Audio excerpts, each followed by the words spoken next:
Bom dia, queridos alunos. Tudo bem com vocês, amores? Espero que sejam todos bem e com saúde, certo? Nós vamos continuar nosso cronograma e agora nós vamos para o capítulo 5 do módulo 2. E ele vai trazer a questão da estrutura das palavras. Ou seja, nós vamos dividir as nossas palavras em pedaços. Mas não vai ser uma divisão silábica, não. Vai ser, na verdade, uma divisão de elementos mórficos, tá? Isso que nós vamos ver a seguir. E quando eu falo assim, estrutura de palavras, nós vamos lembrar logo de pedaços. Mas não são pedaços em separação silábica, não. Nós vamos lembrar de pedaços que nós vamos chamar de morfemas, que são justamente as unidades significativas da palavra.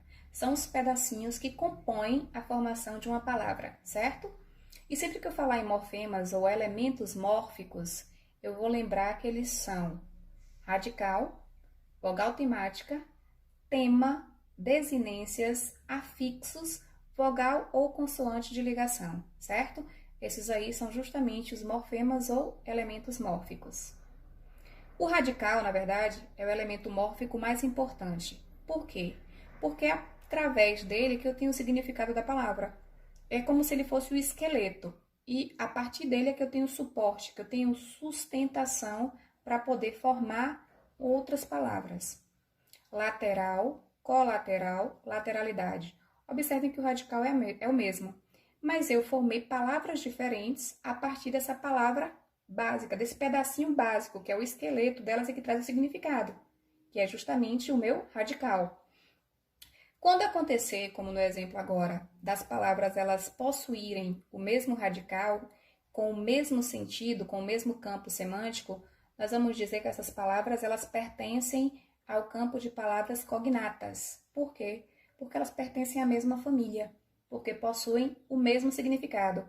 Olha o exemplo que eu coloquei aqui, como é bem fácil de você memorizar isso aí. Vidro, vidraça, vidraceiro, envidraçar. Todos têm o mesmo sentido aí, que está relacionado ao radical que é vidro, né? Por quê? Porque pertencem à mesma família. E automaticamente eu vou chamar palavras que têm o mesmo radical e que têm o mesmo sentido de palavras cognatas. A vogal temática é um outro elemento mórfico que vai vir logo após o radical e vai preparar este radical para receber outros elementos, né? Exemplo aí, ó, falar. Observe que depois do radical fal, eu acrescentei logo de cara a vogal temática. Nos verbos, principalmente, a vogal temática vai trazer a conjugação a que esse verbo pertence. Como assim? Falar. Observe que eu trago a conjugação do verbo falar, porque falar pertence à primeira conjugação porque termina com AR. Vender pertence à segunda conjugação porque termina com ER.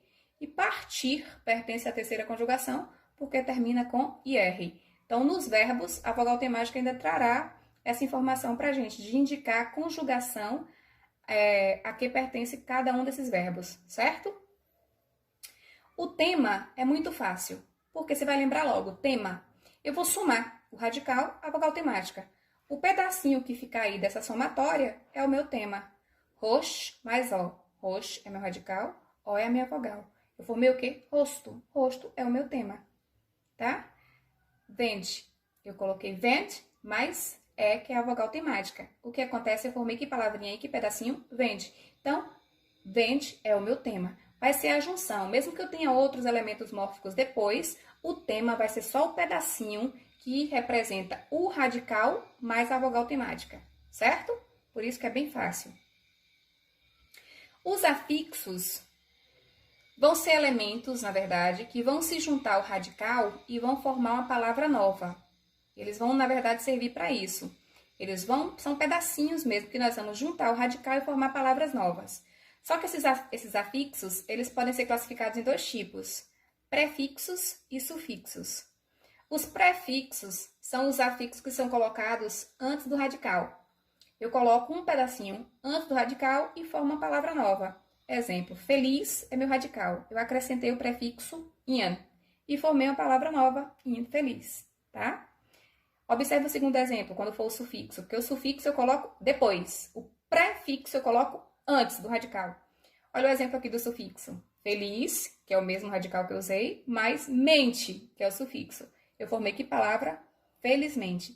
Então, eu posso juntar um pedacinho ao meu radical e formar uma palavra nova. Como é que eu vou chamar isso aí? Eu vou chamar de afixo. E automaticamente eu vou classificá-lo em dois tipos, prefixos e sufixos. O prefixo vem antes do radical e o sufixo vem depois do radical. Beleza? E as desinências? Porque eu tenho o elemento mórfico que eu também vou chamar de desinência.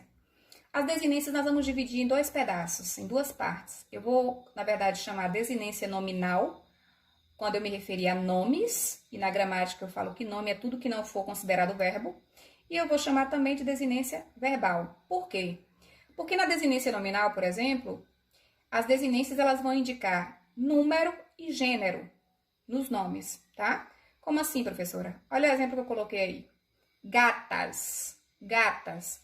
O meu radical é gat, gat, porque é o pedacinho que é o esqueleto, é o pedacinho que eu vou trazer o sentido da palavra, é o pedacinho que a partir dele eu posso formar outras palavras.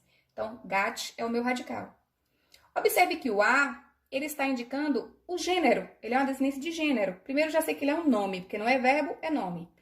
Eu poderia mudar, eu poderia colocar gato. Então, quando houver essa flexibilidade de você mudar gênero e número, nós vamos ter uma desinência nominal. Por quê? Porque nós temos palavras que são nomes e que podem ter essa flexibilidade em mudança de gênero ou de número. Eu coloquei gatas, mas poderia ser gata, poderia ser gato, poderia ser gatos. Então, observe que há essa flexibilidade. Eu posso mudar de acordo com o gênero e de acordo com o número as palavras indicadas, que aqui em questão são nomes. Por isso que são desinências nominais, porque eu estou me referindo apenas a nomes. E o outro tipo de desinência? O outro tipo de desinência vai ser uma desinência verbal. Só que a desinência verbal, ela vai indicar modo, tempo, número e pessoa dos verbos, tá? E assim não fica tão difícil quando você aplica, não, porque automaticamente o verbo vai te dar essa informação. Observem o exemplo aí. Falávamos, falávamos. O fal vai ser o meu radical. O a vai ser minha vogal temática, que eu já falei para vocês, que justamente vai indicar a conjugação do meu verbo. Beleza. Agora, se eu disser assim, falava, ó, falava, ele falava, ela falava, eu já estou automaticamente mostrando que era quando ela falava e indicando o modo, que poderia ser indicativo, subjuntivo ou imperativo. Então, esse pedacinho aí, eu vou ter a certeza de que ela falava, a incerteza de que ela falava, neste caso aí a certeza porque o modo seria indicativo. Então, o pedaço em si vai indicar desinência de modo e tempo, tá? Porque era quando ela falava e o modo como ela falava.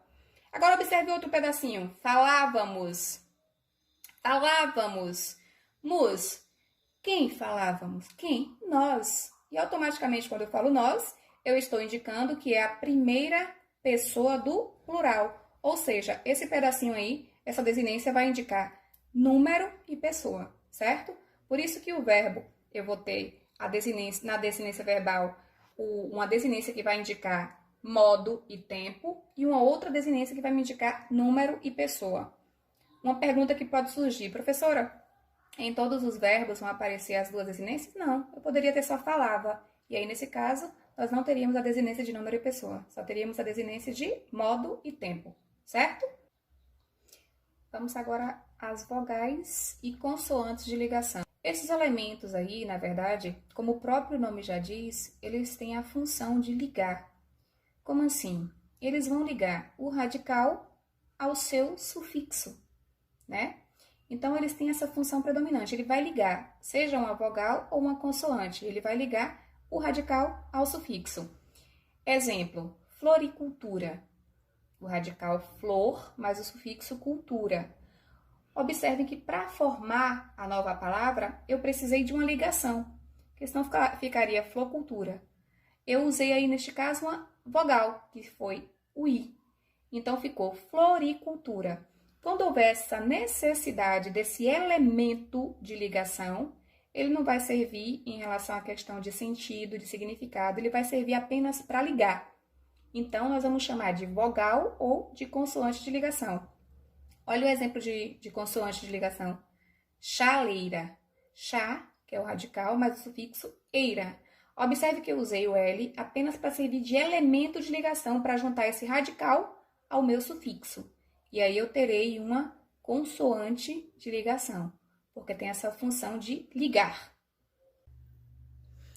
Amores, a atividade de hoje vai ser a seguinte, vai ser o módulo 2, da página 8 à página 11, certo? Tentem fazer todas as questões. Se tiver alguma dúvida, algum questionamento, algum comentário que vocês queiram fazer comigo, por favor, mandem para o meu e-mail, carlasoaresjc@hotmail.com. Então, tudo que vocês quiserem, qualquer indagação, qualquer comentário, qualquer dúvida, podem mandar para o e-mail, que assim que puder eu respondo, tá? Um beijo, boa aula, boa atividade e fiquem com Deus.